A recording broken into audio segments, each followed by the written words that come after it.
They tried to tell me my home wasn't mine. You believe that? I mean, just picture standing on the ground you bled to buy, hands rough from working years just to sign those papers. And then some clipboard queen shows up like she owns the dirt under your boots. Her smile rehearsed. Every line like she's practicing to steal what isn't hers, like she's done it 100 times. First time I heard her say, "We need to talk about your compliance." I thought maybe I was losing my mind. Maybe the mountain air was getting to me. But no, it was real. And the more I pushed back, the more I felt eyes on me. Even alone, like paranoia was part of the purchase. You ever felt cornered on your own turf? Let me tell you, that feeling will take your breath away. See, desperation makes you do things you never thought you'd do. For 8 months, I'd been scouring listings, searching for an escape from the HOA hellhole I'd just crawled out of. My last place fined me $300 for planting yellow tomatoes, as if the color of a vegetable could corrupt a neighborhood. You know what I mean? That was my breaking point. Some guy with a degree in landscaping telling me I was a threat to community standards because my tomatoes weren't red enough for his taste. It was like living in a dystopian sitcom where grown adults are obsessed with fruit. So I launched Operation No HA. Non-HOA, non-negotiable. Wyoming mountain cabin, built 72, 5 acres, pure wilderness. And, this part's important, the listing said original land deed from '85. I'm a cybersecurity guy, so I don't just take things at face value. I called my lawyer, Steve, the guy who got me out of the Tomato Gate mess, and told him to dig deep. 3 days later, Steve's on the phone saying, "You're good, Grant. No HOA, no covenants, 40 years of records. Your land is yours." Finally, I had my sanctuary. Or so I thought. 3 weeks in, I'm wiring my security system when this silver SUV crunches up my gravel drive. Out steps a woman, maybe 50s, blonde hair perfect, business suit sharp, heels on dirt like she's walking a red carpet. Clipboard snaps open. "Hi there. Carol Delaney, Harmony Ridge HOA chairwoman. We need to discuss your property compliance." I damn near dropped my drill. Did she really just say HOA? She starts spreading out maps and glossy handouts, talking about expanded boundaries and beautification standards, all while I'm standing there wondering if I'm hallucinating from paint fumes. She's got that customer service smile. You know the one, like she's about to ruin your day with a free pen and a stack of paperwork. I pull out my deed, keep it folded in my back pocket like a talisman. "Carol," I say, "this property's never been part of any HOA, and according to this document, it never will be." She barely flinched, just gave me this little chuckle. "Oh, honey, communities change. We're just trying to help everyone maintain property values." And then she starts pacing around my cabin, measuring things with this high-end digital device, not even pretending to make small talk, just clicking and scanning, calculating distances from the porch to the tree line, like she's planning a hostile takeover. That's when the hairs on the back of my neck went up. I excused myself, slipped inside, and pulled up my security camera feed. And wouldn't you know it, Carol's silver SUV had been there 3 times before, always when I was out on business trips. She'd circled the property, snapped photos, spent a whole hour one afternoon sizing up my cabin. She wasn't surprised to see me, because she'd already cased the joint. When I came back outside, she was finishing her pitch, left me a 20-page packet of guidelines and a violation notice. $850 for non-compliant natural landscaping. I nearly laughed. Decades-old trees suddenly a crime. 30 days to comply, she said, climbing back into her SUV. Welcome to the neighborhood. Standing there with that notice, I realized this wasn't about grass or trees or harmony. Carol had a plan, and it involved me not being here. What did she want? My land, my house. Or was I just the first domino? I went inside, started a new folder on my computer, anti-HA evidence, logged every scrap of communication, every photo, every letter, just like I'd handle a cyber threat. A week later, the certified letter arrived. $850 in fines, legal language thick enough to choke a judge. But I'd seen this before, just not at this scale. My response: document everything, log every call, back up every file, triple redundancy, military-grade encryption, because if Carol wanted a war of attrition, she'd get it. Next step, security camera upgrade. For corners, night vision, audio within 30 feet. If she was going to sneak onto my property again, I'd have proof, time-stamped, GPS tagged, in HD. And wouldn't you know it, that same night, her SUV rolled by slow with headlights off. Steve called the next day, voice low and serious. Grant, they've forced 3 families to sell in the last 2 years. No one knows how, but it's Carol every time. I asked, do they have any real authority over my deed?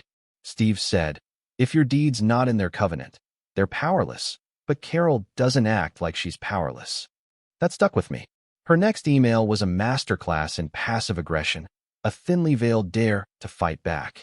I took my time crafting a response, polite but firm. Dear Carol, I have reviewed your violation notice and my deed with my attorney. My property is not subject to your HOA jurisdiction. Please double-check the documents before sending further communication. Sarcastic? Maybe, but you've got to stand up to bullies. Next morning, my inbox lit up with messages from HOA board members I'd never met, each one more threatening than the last, telling me I was a bad neighbor, that property values would suffer, that non-compliance has consequences. Classic intimidation tactics. But then something shifted. Neighbors started reaching out, sharing their own Carol stories, worried they'd be next. How do you fight an authority that doesn't really exist?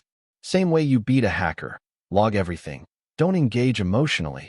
Wait for them to slip. And then came the twist. Tuesday morning, I go to grab my coffee and spot a black device in an oak tree by my driveway, disguised as bark, but I know a camera when I see one. Pulled out my signal detector, strong wireless signal, southeast, right toward the community center. Got the ladder, yanked it down, live streamed the whole thing. Hey folks, found this on my property. Pretty sure this breaks about 6 laws. Comments exploded, neighbors cheering, sharing their own stories. While I'm riding that high, I check my mailbox, notice it's been tampered with, find a second camera, hidden in a fake compartment. Business card drops out, Delaney Development. Carol Delaney, Principal Land Acquisition Specialist. The surveillance started before I'd even moved in, which meant Carol knew about my purchase before I'd signed the papers. Real estate deals are supposed to be private. So how did she know? Neighbor texts. Carol was measuring their property too. Then, a handwritten note under my windshield. Grant, your attitude is making everyone uncomfortable. Let's discuss this like adults instead of playing games. Manipulative as hell. I made a sign, hung it by my front door. Keep smiling, Carol. Neighbors loved it. Next day, my older neighbor calls. She's been casing my place too, months now. The pattern was clear. Carol wasn't just enforcing rules. She was running recon.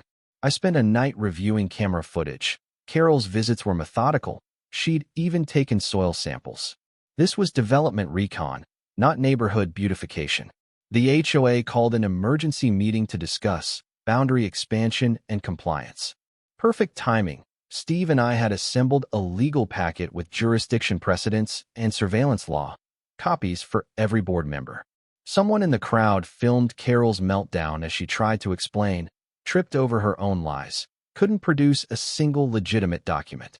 And then Mrs. Patterson, never spoken to her before, stood up and asked, Carol, what are you hiding from us? Show us the original boundary maps. Carol squirmed, deflected, got grilled about forged signatures and surveillance equipment. The room turned. Community support rallied behind me. Steve found digital records. Carol had been editing boundary maps, inventing fake jurisdiction over properties never part of the HOA. Every move left a digital trail. This was organized fraud. Turns out, Carol was running a criminal enterprise, using HOA dues to fund her development operation, forging documents, intimidating families, forcing below-market sales, $2 million in property flipped, 17 targeted homes, and the entire community deceived. Steve traced her history, revoked realtor license, then rebranded as development specialist, targeting isolated rural owners. We went to court with a mountain of evidence, surveillance, forged emails, financial records, victim testimonies. Carol tried her act, played the martyr, but the judge wasn't buying. He hammered her on the surveillance, the fake fines, the forged documents, and when I held up my deed, he declared it the clearest case of property rights violation I've ever seen. Carol was ordered to pay $30,000 in damages and legal fees, a permanent injunction issued. No more claims, no more fines, a full audit of her accounts.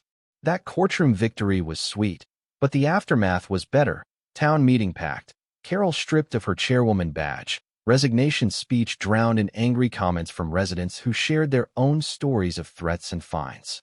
Steve laid out the financial audit. $300,000 missing from HOA funds, funneled into Carol's businesses. FBI stepped in. Wire fraud, racketeering, conspiracy. Turns out her scam ran across multiple states, dozens of families. The press picked up the story, and suddenly Carol was just another criminal in the headlines. The community dissolved the old HOA, started fresh, strict transparency, nobody eager for power. People shook hands, swapped phone numbers, finally free of her shadow. As for me, I framed the court verdict, hung it by the front door next to my "Keep Smiling" Carol sign.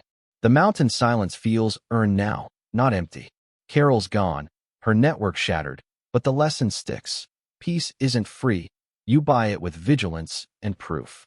So here's my call to action. If you've ever tangled with bullies, if you know what it's like to be threatened on your own land, tell your story, drop your thoughts below. This isn't just my fight. It's about all of us learning to stand our ground. Justice works when we refuse to be intimidated. And for now, I'm still here, watching the sunrise over 5 acres of freedom. And if trouble comes knocking again, well, I've got documentation and a sign out front that says it all. No HOA. No drama. Just peace.